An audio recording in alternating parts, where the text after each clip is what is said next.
Hello everyone स्वागत करुछु YouTube channel Odisha study hub रे। तो पिला माने देखो आज आम देखा +3 first semester political science honours core paper 1 बुझीला। Political science honours core paper 1 जोटा कि यूनिट 1 रे रही अछि राजनीति कहले कौन बुझ गोटे लॉन्ग क्वेश्चन आलोचना करवा। तो पिला माने तुम माइनर जो मैंने माइनर पेपर रखीच elective paper minor political science से माने मध्य वीडियो को देखिपार। तो देख जो मैंने चैनल को प्रथम थर आसते चैनल को सब्सक्राइब करदेव, बेल आइकन प्रेस कर ऑल नोटिफिकेशन ऑन करदेव, जहाद्वारा परवर्ती वीडियो आप सर्वप्रथमे पाइपर। तो पिला माने देख आरंभ करवा उभय ऑनर्स और इलेक्टिव बा माइनर पिलांई ए वीडियोटी बुझेगा। तो देख राजनीति कहले कौन बुझ यार प्रकृति निर्धारण कर। तो गोटे मोस्ट सिलेक्शन लॉन्ग क्वेश्चन आलोचना करवा जहाँ तुम एग्जाम बहुत लाभदायक हम। तो देख पे राजनीति बा पॉलिटिक्स शब्दटी प्राचीन ग्रीक शब्द पॉलिस रु आसी बुझेगा। 1 मार्क क्वेश्चन देख राजनीति बा पॉलिटिक्स शब्दटी प्राचीन ग्रीक शब्द पॉलिस रु आसी। पॉलिस शब्दर अर्थ होची नगर राज्य बा नगर राष्ट्र। क्लियर।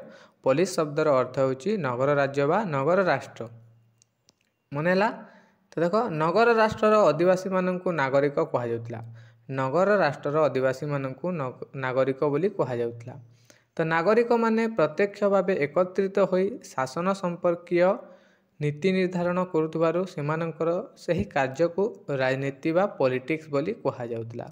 तो देख नागरिक माने प्रत्यक्ष भाव एकत्रित होई शासन संपर्कीय नीति निर्धारण करुथबारु सेमानंकर सही कार्य को राजनीति बा पॉलिटिक्स बोली कहुला। राजनीति एपरी एक शब्द जार सठिक अर्थ निर्धारण करने सहज नुहे।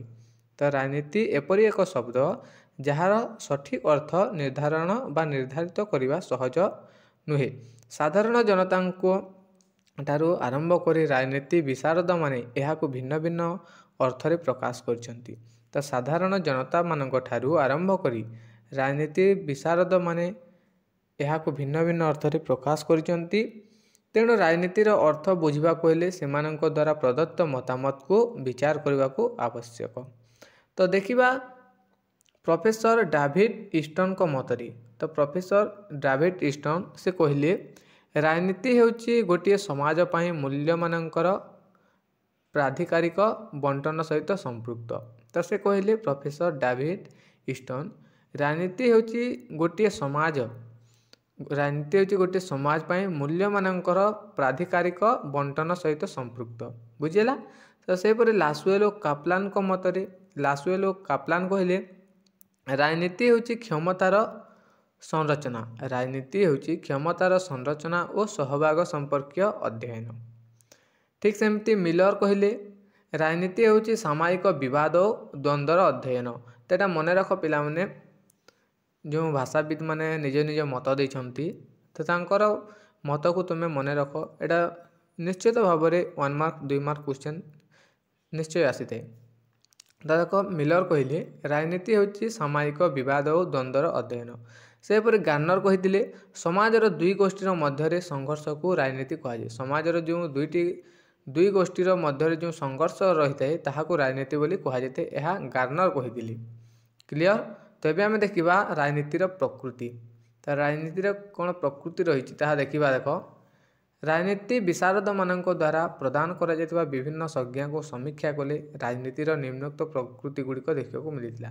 तो देख पे राजनीति विशारद माने जो रही तांकर प्रदान करा जायतिबा विभिन्न संज्ञा को तांकर जो मत दि जाता मत को समीक्षा कले बा निर्धारण कले राजनीतिर निम्नोक्त प्रकृति गुड़िक आम देखिपर।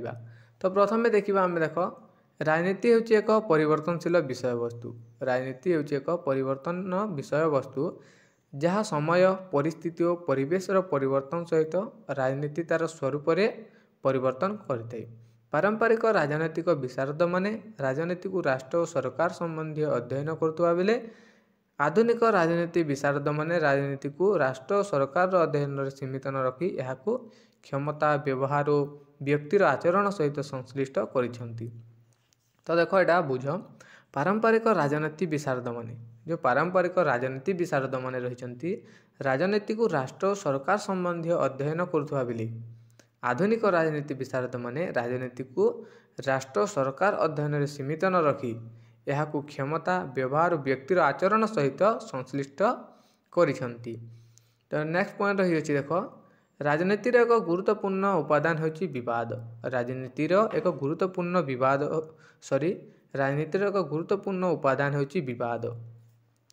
समाजर प्रत्येक स्तर में व्यक्ति गोष्ठी और गोष्ठी एवं अनुष्ठान मध्य विवाद देखा जाते। समाजर प्रत्येक स्तर में व्यक्ति मध्य गोष्ठी एवं अनुष्ठान मध्य विवाद देखा जाते। यही सबु विवाद गुड़िक शांतिपूर्ण समाधान राजनीतिर उद्देश्य अटे। वासावांक मतरे तो देख जड़े भाषाविद वासावांक मतरे जोठारे विवाद नहीं जोठारे समस्या संबंध में वितर्क नहीं सेठारे राजनीति नहीं। तो से कहले जोठारे विवाद नहीं जोठारे समस्या नहीं बा समस्यार संबंध में वितर्क नहीं सेठारे राजनीति नहीं। तो यह वासबा कहली। नेक्स्ट रही देख द्विमत बा बहुमत होची राजनीतिर अन्य एक उपादान। मिलर तांको पुस्तक राजनीतिर प्रकृति रे द्विमत को गुरुत्व प्रदान करछंती। तो देख मिलर पुस्तक होची राजनीतिर प्रकृति से द्विमत को गुरुत्व प्रदान करछंती तांकर राजनीति पुस्तक रे। कौन सी विषय उपर द्विमत देखा जाए सेते बेले सही विषय उपर वितर्क आरंभ होता है। तेणु द्विमत को राजनीतिर वास्तव प्रकृति बोली ग्रहण करा जाए। बुझिला। नेक्स्ट रही देख राजनीति केवल विवाद वितर्क और द्विमत उपर आधारित नुहे बरं यह सहमति उपर मध्य आधारित होते। साधारणतः समस्त विवादर समाधान सहमति भित्तिरे बा सर्वसम्पत्ति निष्पत्ति माध्यम होता है। राजनीति होची एभली एक कला जहाँ समस्यार आशु समाधान पर व्यवहार करा जाए। तो राजनीति होची एभली एक कला जहाँ समस्यार आशु समाधान पर व्यवहार करा जाए। बुझीगला। नेक्स्ट रही देख राजनीति क्षमता और प्रस्ताव सह जड़ित अटे। राजनीति क्षमता और प्रस्ताव सहित जड़ित अटे। आधुनिक राजनीति विज्ञानी मानकर मतरे क्षमता और प्रभाव होची राजनीतिर केन्द्रबिंदु। लासवेल और काप्लान मतरे सारा राजनीति रे क्षमतार धारणा बोध हुए सर्वापेक्षा मौलिक। राजनैतिक प्रक्रिया होची क्षमतार निर्णय बंटन और प्रयोग। तो यहाँ थिला। नेक्स्ट रही देख राजनीति सर्वदा और सबुठारे विद्यमान। राजनीति होची सर्वदा बा सबु बेले और सबुठारे विद्यमान अटे। यह सार्वजनीन अटे। आदिम समाज ठारू आरंभ करी आधुनिक राष्ट्र व्यवस्था पर्यंत सबुठारे राजनीति रही अछि। यह छड़ा स्थानीय आंचलिक प्रादेशिक जातीय और आंतर्जातिक स्तर राजनीति विद्यमान अटे। वास्तव में राजनीति होची एक उपादेय सामयिक प्रक्रिया जहाँ बिना एक श्रृंखलित सामाजिक जीवनर कल्पना करा जाय परिबो नाही। तो राजनीति होची एक सभ्य और सुव्यवस्थित समाजर एक परिप्रकाश। तो पिला माने एटा थिला तुमरो +3 first semester political science honours core paper 1 रो यूनिट 1 रो गोटे सिलेक्टेड लॉन्ग क्वेश्चन। तो आशा करछि वीडियोटी भले थिबो। वीडियोटी भले थिले गोटे लाइक गोटे कमेंट निश्चित भाव रे करिवो। धन्यवाद।